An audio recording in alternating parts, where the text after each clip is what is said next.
Sa bisa ng warrant of arrest dahil sa kasong attempted homicide, nahuli ang isang wanted person sa operasyon ng Sulat Municipal Police Station.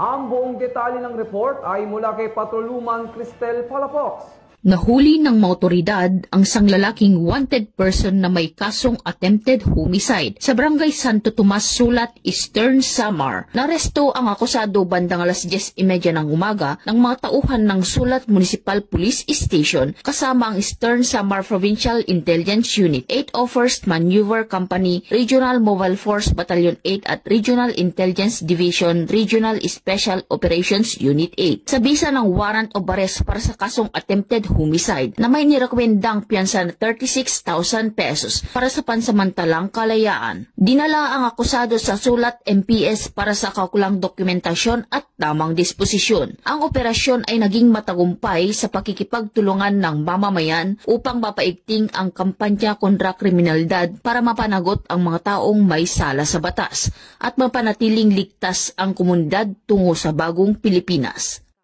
Mula dito sa Eastern Visayas, ako ang inyong PNN correspondent, Patrolwoman Palafox, alagad ng batas, tagataguyod ng Balitang Pulis.